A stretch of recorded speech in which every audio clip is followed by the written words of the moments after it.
Welcome everyone.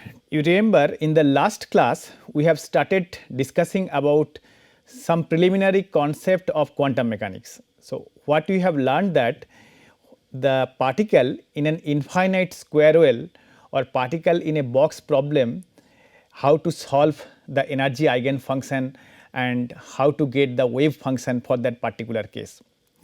Very often that is mentioned as quantum free electron theory. In today's lecture, we will learn about how this concept can lead to the formation of band gap, or how there are three different kind of solids, namely semiconductor, metal and insulator exist. In free electron theory, according to the free electron theory, the conduction electron moves in a region of constant potential inside the crystal. They are completely free to move inside the crystal, but restrained by the surface of the crystal. So, what is the difference between classical free electron theory and quantum free electron theory? In classical free electron theory, we also consider that electrons are free to move around inside the crystal, but electron gains energy when we heat them. But the classical free electron theory was not successful to explain many of the phenomena in solid, just like electrical conductivity, thermal conductivity, etc. But in quantum free electron theory, we consider again the particle in a box, but here particle is free or moving in a constant potential inside the box.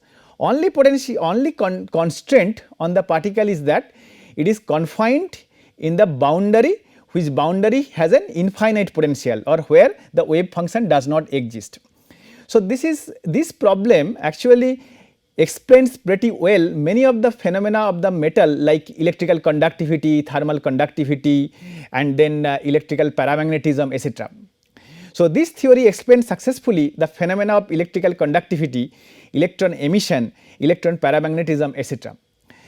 But this theory fails to explain why some of the conductors, some of the solids are good conductor of electricity and some of them are bad conductor of electricity.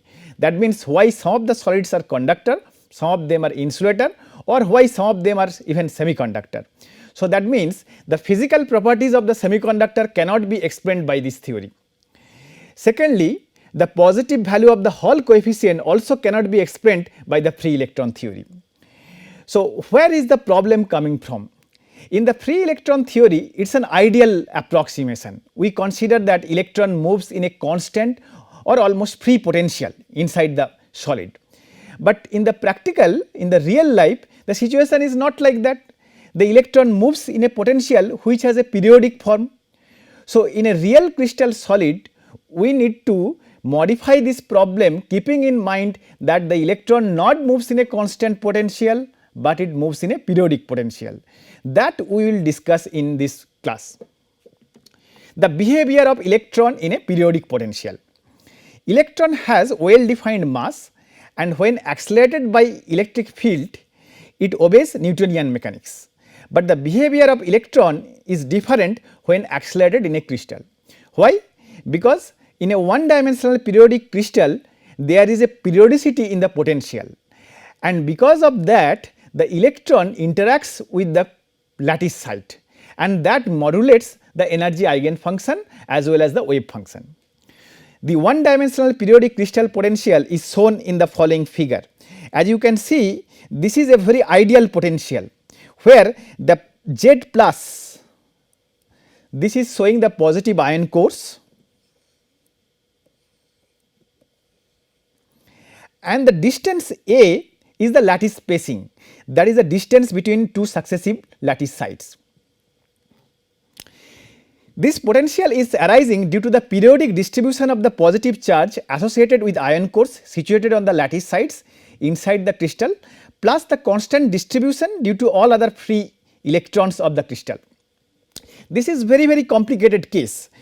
So, for this particular kind of potential, if I need to solve the Schrodinger equation, if we remember like the one dimensional Schrodinger equation, if I write down once again here, so this will be like this.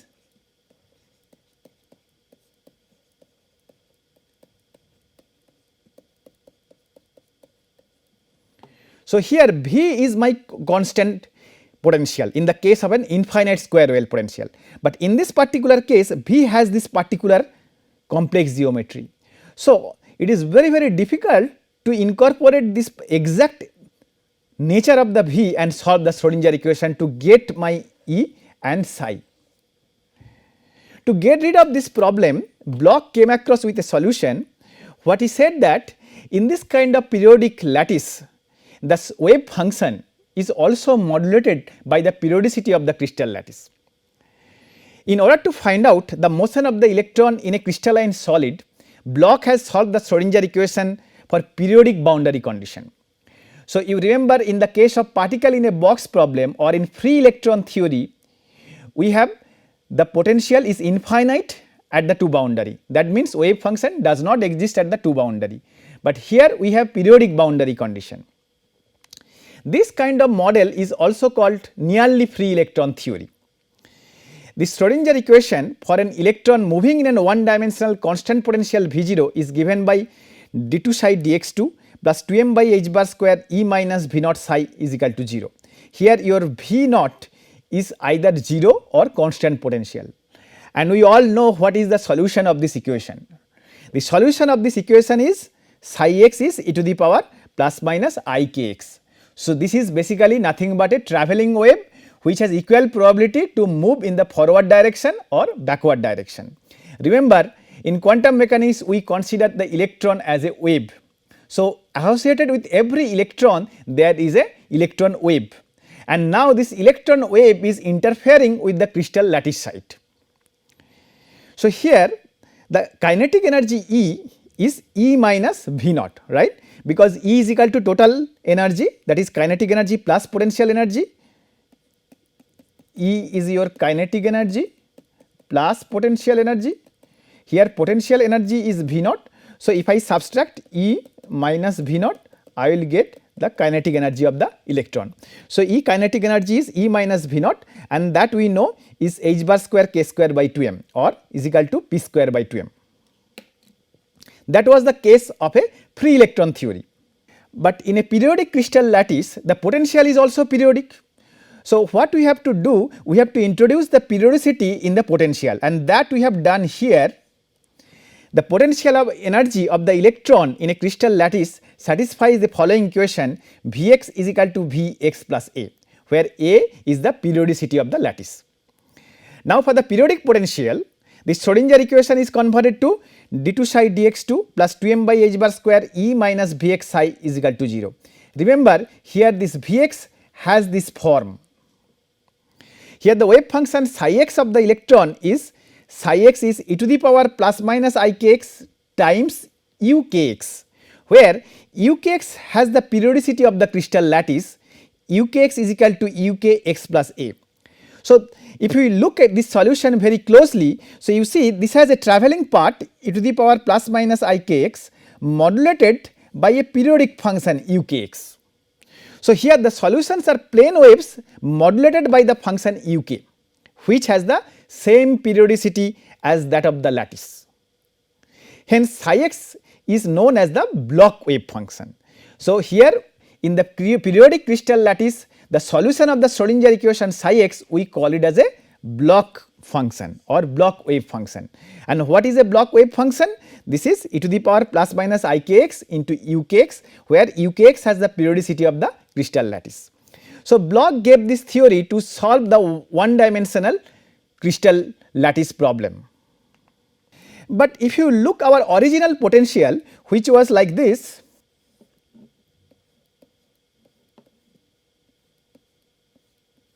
with a positive ion core, right, with a positive ion core in between, and there is a periodicity of A. That was the real potential in a crystal looks like, and considering that Bloch has given an empirical condition. And how Bloch came across with the solution? By considering the transitional symmetry. Later on we can see that this Bloch wave function is also an eigenfunction of the transitional operator. Transitional operator plays a vital role in solid state physics. We can show that transitional operators and the Hamiltonians, that is the total energy, they commute. From that we can come across with the solution of the block wave function. But still we have complexity in our solutions. So, this particular case where the potential looks like this is very complex, although not completely impossible to solve. To get rid of this complexity, Cronich and Penny, the two scientists, they came across with a simplified model for solving the electron in a one dimensional periodic crystal lattice, where they consider the potential well as a rectangular well or a square like this, and this is called Cronich-Penny model. So, Cronich-Penny model consider here the electron in a one dimensional periodic crystal lattice. So, instead of a gradually changing potential in a real crystal case, here the potential is changing like a step function. This kind of problem is solvable mathematically more easily than the real life problem, and we can show later on that this problem pretty much explains most of the phenomena of the solid, and many of the three dimensional phenomena can also be explained using this model. So, similarly solving Schrodinger equation for a rectangular array of potential, which is a Cronich-Penny potential, a complicated expression for the allowed energies in terms of k of the electron is obtained, which shows that energy occurs at the value where k is equal to plus minus pi by a, plus minus 2 pi by a, plus minus 3 pi by a, that means plus minus n pi by a, where n is the integer. So, what does it physically mean? Let us go back to our original Bragg reflection. In the crystal lattice, electron undergoes Bragg reflections. So, from our undergraduate science, we have learnt about how the Bragg equation looks like. In a crystal, the Bragg equation looks like 2d sin theta is equal to n lambda, where n is the order of reflection. Now, in a one dimensional lattice, theta is equal to pi by 2. So, sin pi by 2 is 1. So, this equation gives you 2d is equal to n lambda, right. Now, lambda, the wavelength associated with an electron, can also be written in terms of the lattice vector. The real lattice, in many times we convert it to a reciprocal lattice by doing some mathematical transformation, and this kind of transformations helps us to calculate different parameters of the lattice very easily. So, instead of lambda, we can also write this as n 2 pi over a, where this 2 pi over a we have written in a reciprocal lattice space. This 2 and 2 cancels out, giving you d is equal to n pi over a, right. Now, n is an integer and it gives you the order of reflection. If you put n is equal to 1, the first order reflection, so your d is equal to pi by a. Now, at these values of pi by a, since this is the crystal has a translucent symmetry, so plus pi by a and minus pi by a, electron wave can move in both directions. So, at these sites plus minus pi by a, electron wave undergoes Bragg reflections. Whenever it undergoes Bragg reflections, they form a stationary wave, and in the next case, when it comes at the value of the wave vector plus minus 2 pi by a, again it undergoes Bragg reflections. So, then again it forms a stationary wave. So, at this place plus pi by a and plus 2 pi by a, crystal is forming standing waves. We can show that at the position of k pi by a plus 2 pi by a or plus 3 pi by a, we can form standing waves. Since there are waves, there are energy associated with the waves, and in the between place where there is no wave or where we cannot solve the Schrodinger equation, that give rise to the energy band gap. So, this figure shows a Cronich-Penny potential, a simplified potential in a one dimensional crystal lattice. You see that this is the V naught, the height of the potential barrier. From this point to this point we define A, and the width of the potential barrier is considered as B. Okay. If we draw now the energy versus k diagram in the Cronich-Penny model, so what we can show that at the values of pi by a and minus pi by a, the wave function is discontinuous. That means at this point there are stationary waves formed. The next stationary wave formed at here. We have the allowed energy solutions between minus a to plus pi by a. We have again the allowed energy values of Schrodinger equation from 2 pi by a to 2 pi by a, and on the left hand side minus pi by a to minus 2 pi by a. But in the between region here, Schrodinger equation does not have any solution. That gives rise to the forbidden energy band or band gap. This is the energy versus momentum diagram, okay, for an electron in a chronic plenipotential. Here the energy of the electron increase continuously from 0 until the value of k reaches to pi by a. But at the values of k plus minus pi by a, plus minus 2 pi by a or plus minus 3 pi by a, the electron get reflected. So at k is equal to plus minus n pi by a, Bragg reflection condition is satisfied.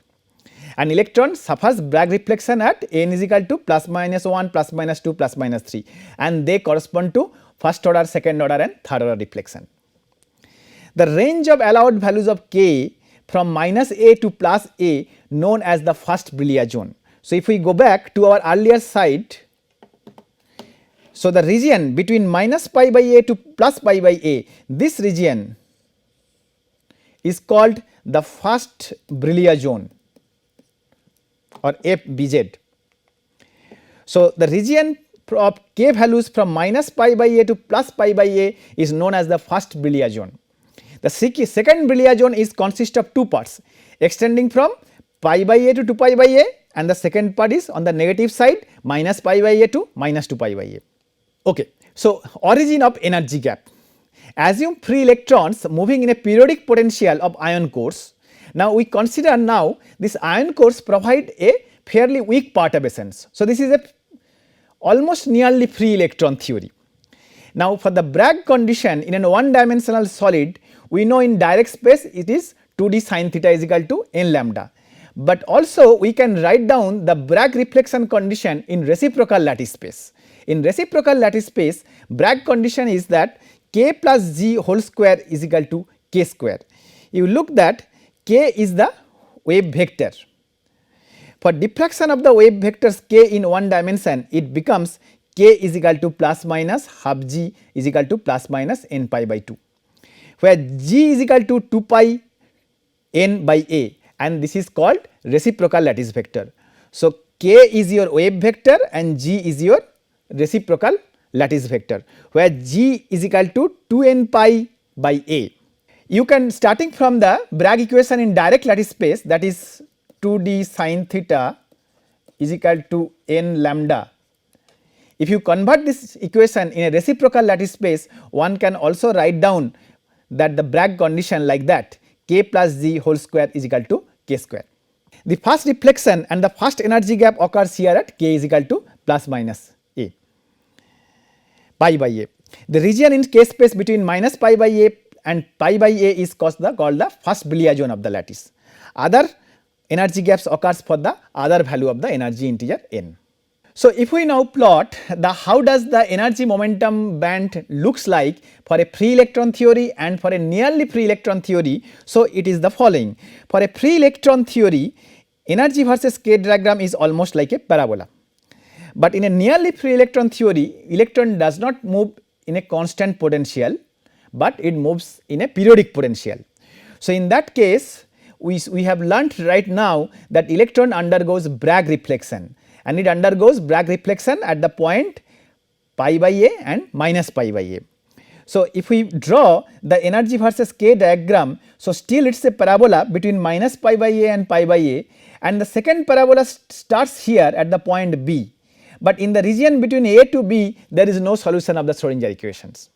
So, the figure number b here, plot of energy versus wave vector for an electron in a monoatomic linear lattice of lattice constant a. The energy gap Eg shown is associated with the first Bragg reflection at k is equal to plus minus a. Other gaps are found at higher energies as plus minus n pi by a for integer values of n. The wave function are not the travelling waves of free electrons in a nearly free electron theory. At the special values of k, the wave function are made up of two standing waves. From the travelling waves, E I n pi by I n pi x by a, where n is equal to 1 here. So, that is E pi x by a and E pi minus I pi x by a, we can form two different standing waves. So, what we mean here, if we go back to the previous slide, so at this point pi by a and minus pi by a, we have two different travelling waves. One is e to the power I pi x by a, which is moving in the forward direction, and another is e to the power minus I pi x by a, moving in the backward directions. So, two possibilities can be formed, either they can summed up or we can differentiate this. Any linear combinations of the two function according to the quantum mechanics can also be a solutions or the wave function. So, there can be two different standing waves here. One, let us write down as psi plus, which is e to the power I pi x by a plus e to the power minus I pi x by a, and if we expand this e to the power I pi x by a, you know that e to the power I pi by x, you can write it as cos pi x by a plus I sin pi x by a. Now, similarly, you can write down e to the power minus I pi x by a, it will be cosine pi x by a minus I sin pi x by a. Now, if I add these two terms, so sin terms cancels out, leaving you 2 cosine pi x by a. Similarly, I can form another combinations of these two travelling waves by putting psi as psi minus, that is e to the power I x pi x by a minus e to the power minus I pi x by a.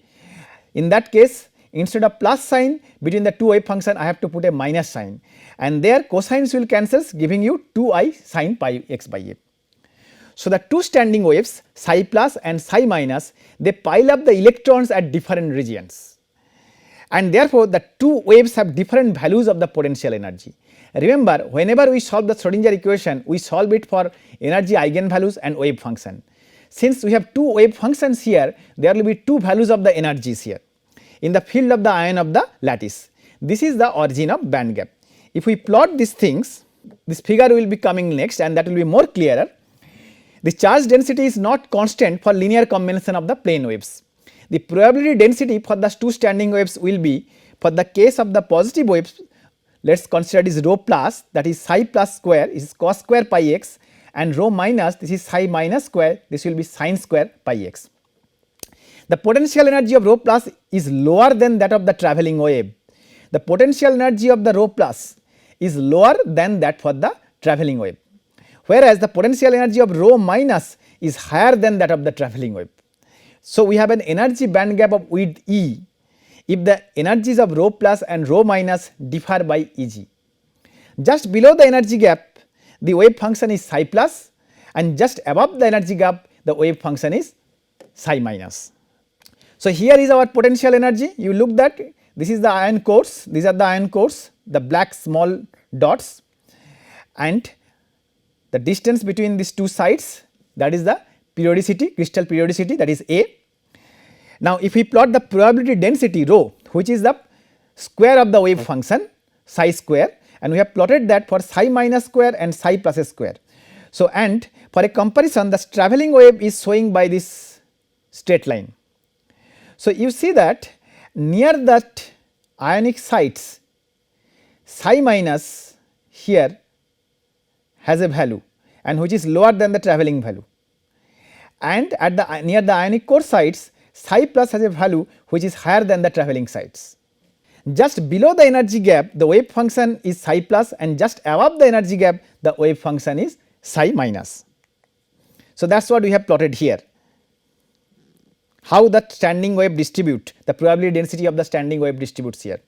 Based on these models or assumptions, in between the time period of 1928 and 1931, there are three scientists, namely Bloch, Wilson and Perils, extended this concept from the lattice to the whole three-dimensional solid and invent the so called band theory. They gave convincing explanations of metallic insulating and semiconducting behavior of solids. That means, the physical origin of the band gap they were able to successfully explain based on their model. A solid is made of enormous number of closely packed atoms. When these atoms are isolated, they have discrete set of energies as 1s, 2s, 3s, 3p and so on. Like if we consider silicon, it has 14 electrons, and we know we can put these electrons in different atomic levels. To form a solid, many isolated atoms are brought together. Then a continuously increasing interactions occurs between them, so that the split energy levels form essentially continuous band of energy. Let us look at it. When n is equal to 2, we have these 2 energy bands. When n is equal to 3, I have 3. When n is equal to 4, there are 4 energy bands. N is equal to 6, there are 6 energy bands. If I increase to n is equal to 13, there are 13 energy bands. But for an n is equal to infinity, so there are all the discrete energy bands, but when you look from outside, it looks like a continuous energy bands. This can be an example or analogy can be given to that. When we fly in an aeroplane, when you are little bit high above, we can distinctly see all the different buildings. But when we go high above, then we do not see the different buildings separately, rather we see a stretch of the building. So that is, although in the stretch all the different building exist, but what it looks like a stretch. Similarly here the energy band gaps looks like a continuous, although there are different discrete energy levels lies inside them. Now the energy bands in solids corresponds to the energy levels in atoms. Corresponding to every energy band, there are the energy levels in the atoms. Generally lower levels are splitted less than the higher levels, or almost unsplitted, because these levels contain mostly inner electrons which are not affected by the nearest atoms. So the electrons which are near to the nucleus, they are very tightly bound. So those electrons are not affected by the neighboring atoms. An electron can have only energies that can fall within these energy bands.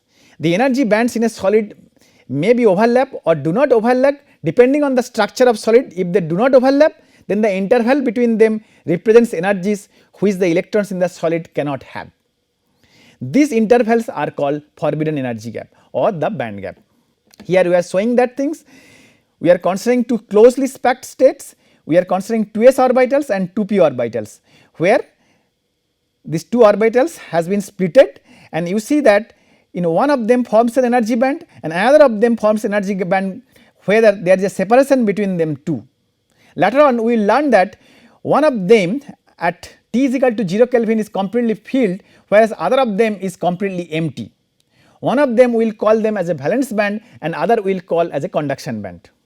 Let us try to understand this phenomena for a real practical example. Silicon, a semiconductor which is very commonly used to making solar cells. Let us understand it by imaginary formation of a silicon crystal from isolated silicon atoms. So here we are considering a case, you have so many defined silicon atoms and you have been given these silicon atoms.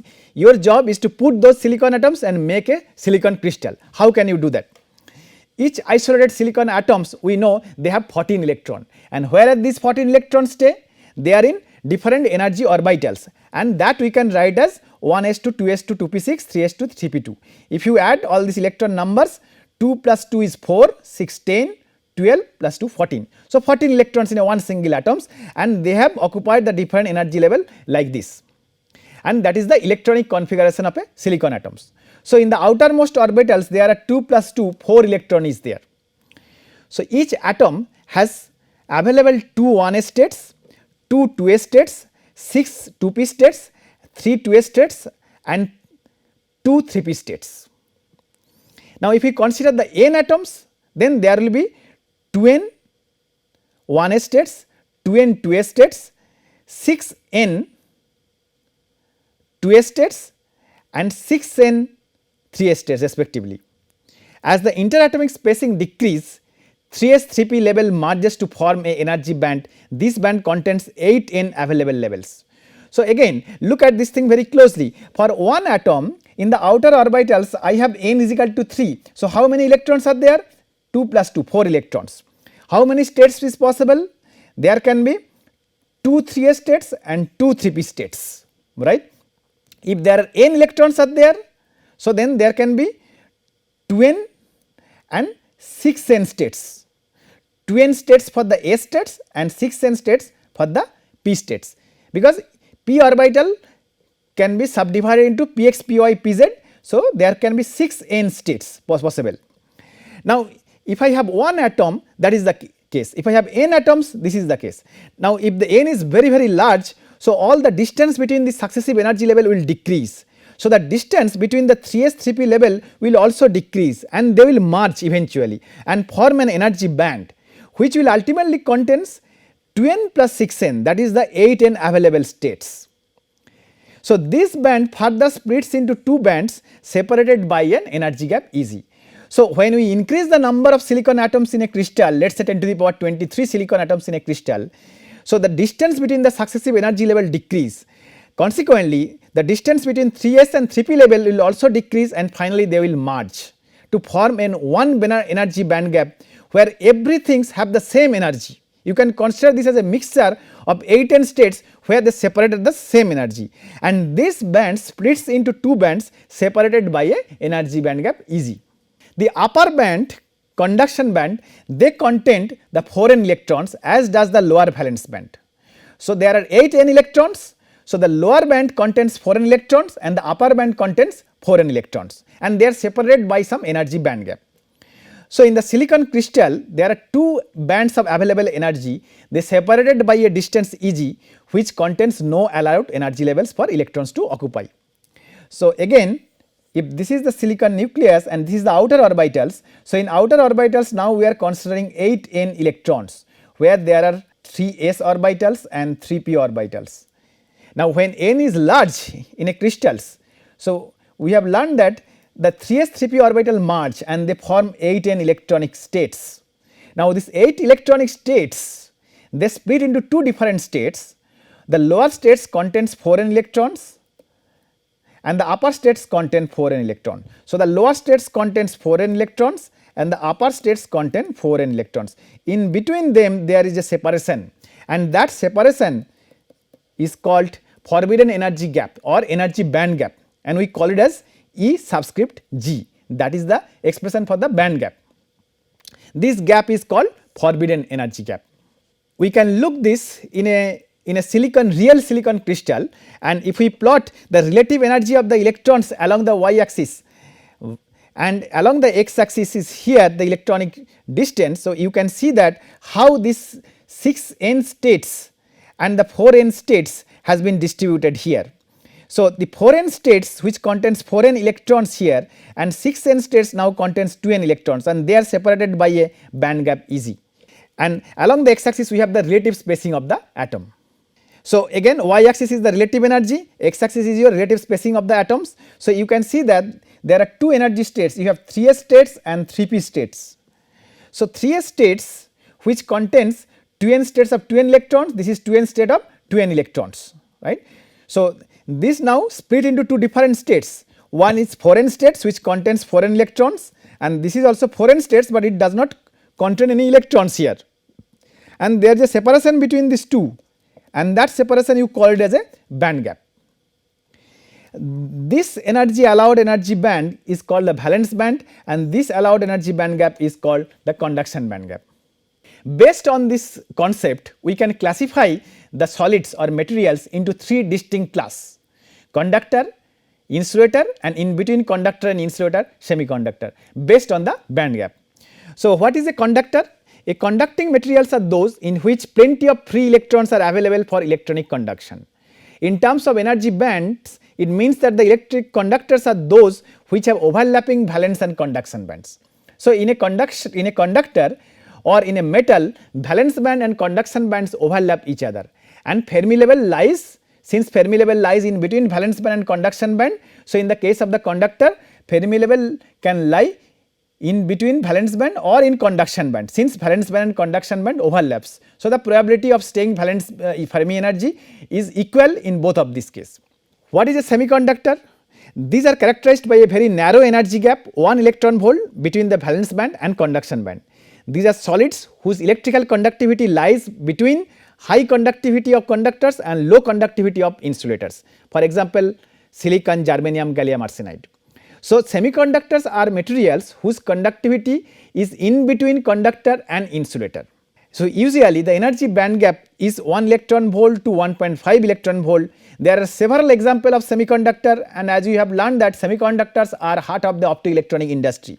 Band gap in germanium and silicon gallium arsenide are 0.7 electron volt, 1.1 electron volt and 1.43 electron volt. So, in germanium the band gap is 0.7 electron volt, in silicon it is 1.1 electron volt, and in gallium arsenide it is 1.43 electron volt. It is important to remember this number because we will refer to these numbers very often later on. And the third part in our classification of materials is the insulator. Insulators are solid having a wide energy gap, let us say 6 electron volt or 10 electron volt between a filled valence band and an empty conduction band, and they are insulator because valence band cannot jump or they cannot acquire the required energy from the applied field to move across the band gap and reach to the conduction band for available of the electrons for conductions. Once the electron jumps from the valence band to conduction bands, so then only electrons will be available for conductions. But in the case of insulator, the band gap is such large that this electron cannot jump from the valence band to the conduction band at the room temperature from the applied energy, or even if you put some applied energy, so that there is almost no electron at the conduction band, and since the conduction band electron participate in the electricity, so you do not see any electrical conduction in insulator. There are various examples of insulator, right. One common example is wood, rock, they are all example of this insulator. So, if we draw the energy band diagram for these 3 different materials, this looks like this. Let us say our y axis is the energy of the electron, okay, and x axis I am plotting the atomic spacing. So, in the case of the insulator, I have this is my valence band and this is my conduction band, right. So, the distance between these two, that is the band gap Eg. So, in the case of insulator, energy band gap is very large, 6 electron volt or even 10 electron volt, and the electron does not have sufficient energy to cross this barrier from going from valence band to conduction band. So, that there is no electron available in the conduction band for conduction of the electricity. Now, consider the other extreme, that is conductor. Here you see the valence band and the conduction band, they almost overlaps with each other. So, Fermi levels that can lies in between. So, this almost overlaps between valence band and conduction band, and at room temperature even there are almost enough amount of electrons which can go to the conduction band, and that is why available for conducting the electricity. That is why metal is a very good conductor of electricity. And in between these two extremes, insulator and conductor, we have semiconductor whose conductivity is not as high as conductor, but better than insulator. So, here there is a finite band gap between the valence band and conduction band, usually from 1 to 1.5 electron volt, or in organic semiconductor even it can goes to 2 to 2.5 electron volt. But if we provide enough amount of energies, this electron can cross this band gap and goes from valence band to the conduction band. Once it reaches to the conduction band, the electron is available for conduction of the electricity. So, that is why all the semiconductor materials, although in an intrinsic condition it has a very low conductivity, when you apply some external bias, then it is a very good conductor of electricity, and its conductivity lies between a good conductor and an insulator. Let us compare some of the common properties of a conductor, insulator and semiconductor. First thing is the electrical conductivity. As I said that for a case of conductor, electrical conductivity is very high, but when I say very high, how high it is? It is almost like 10 to the power minus 7 mho per meter. It is the SI unit of conductivity. In case of the insulator, the electrical conductivity is negligible, 10 to the power minus 13 mho per meter. And in case of semiconductor, this is in between conductor and insulator. So, between those of conductor and insulator, and the value is 10 to the power minus 7 mho per meter to 10 to the power minus 13 mho per meter. So, what will be the resistivity? Since resistivity is reciprocal of conductivity, in the case of conductor I have a very large value of conductivity. So, the resistivity should be very, very low. So, here the resistivity is negligible, less than 10 to the power minus 5 ohm centimeter, and in the case of insulator the resistivity will be very high because conductivity is low. So, it is very high, more than 10 to the power 5 ohm meter, and in the case of semiconductor it is measured between the conductor and insulator. So, it is between those of conductors and insulator, that is 10 to the power minus 5 ohm meter to 10 to the power 5 plus 5 ohm meter, and there are instruments which can measure this conductivity or resistivity. What about the band structure? In the case of conductor, as you have seen that the valence band which is completely filled and conduction band usually which is completely empty. But in the case of conductor, valence band and conduction band they overlaps. So, their delta Eg, the band gap is essentially 0 and Fermi level overlaps between these two. In the case of insulator, the band gap is maximum between valence band and conduction band. In the case of semiconductor, this is not as large as insulator, but not overlapping large as a case of conductor. It has some finite value, as I say, is 1 electron volt to 2 electron volt depending upon the semiconductor. and if we provide enough amount of energy, electron can cross this level and go from valence band to conduction band, and once it reaches to the conduction band, these electrons are available for conducting electricity. What about energy band gap? Obviously, as we just mentioned, in the case of conductor it is 0 or very small. In the case of insulator it will be very large. A common example is diamond, whose band gap is 7 electron volt, delta Eg is 7 electron volt for the case of diamond, which is a very common example of an insulator. In the case of semiconductor, we have learnt it should be in between conductor and insulator. So, more than in conductors but less than insulators. As for example, germanium, the energy band gap is 0.72 electron volt, silicon 1.1 electron volt, right.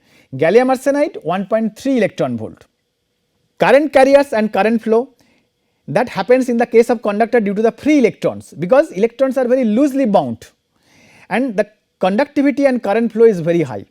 In the insulator, the current conduction happens due to the free electrons, but there is no available free electrons here, so it is almost negligible. And in semiconductors, we see the both type of charge carrier, electrons and holes, right. We see both types of charge carriers, and many often, as we will see later on, this bound electron and hole pair is called exciton. So, this bound electrons and hole pair, they are called exciton. So, once the electron goes from the valence band to conduction band, it leaves a vacancy in the valence band, and that vacancy behaves as a positive charge carrier, and that vacancy is called a hole. And electrons and hole together, when they are bound by some kind of electromagnetic force, they are called exciton, and this kind of binding energy is called excitonic binding energy.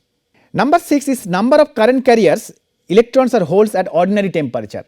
At room temperature, what is the number of current carriers? In conductor it is very high, in the case of insulator it is negligible, and in the case of semiconductor at room temperature it is very low. That means, for an intrinsic semiconductor, if I do not do any external doping or if I do not provide any external bias, so that the electron cannot cross normally the valence band to the conduction band, there are very few number of electrons are available in conduction bands for current conductions, and that is why the electrical conductivity is not very high, also it is not 0, but has a very low value. So, that is all we learned for today's class, and for references you can look into the solid state physics book by Charles Kittel, and also by Streetman and Banerjee's book, and solid state physics by S.O. Pillai. And we also have learned that some of the problems which the free electron theory cannot solve, the nearly free electron theory can solve those problems. Like nearly free electron theory can able to explain why some solids are metal, why some solids are conductor, and why some of them are semiconductor. In considering tight bonding approximations, which is like different from the free electron theory, but gives similar kind of results, we can see that in a solid the atomic energy level splits, and that give rise to the energy band gaps. And there are two different types of band gap exist, one is called valence band, another is called conduction band. At room temperature usually the valence band is completely filled and conduction band is completely empty, and there is a gap between the valence band and conduction band, and that gap is called energy band gap. Now, depending upon the value of the energy band gap, we classify the materials as conductor, insulator or semiconductor. In the case of conductor, the energy band gap is negligible, so valence band and conduction band almost overlaps. In the case of insulator, the value of the valence band and the conduction band or the energy band gap is very large, so that at room temperature there is almost no electrical conduction, whereas in the case of semiconductor, the distance or the separation between valence band and conduction band is not overlapping as in the case of metal, but also not very large as in the case of insulator, but it is in between metal and in between insulator, something like 1 to 2 electron volt. So, the electrical conductivity at room temperature is negligible, but if we provide some external perturbation or external energy in forms of doping or electrical current or something, there can be a measurable or some detectable amount of electricity happens in these materials or semiconductors. And some common example of semiconductors are germanium, silicon and gallium arsenides. So, this theory, nearly free electron theory, able to explain very easily that why some solids are metals, why some solids are insulators or why some solids are semiconductors, and in our device physics or in our solar cell photovoltaics devices, we will use this semiconductor, namely silicon, for making our solar cells. Thank you.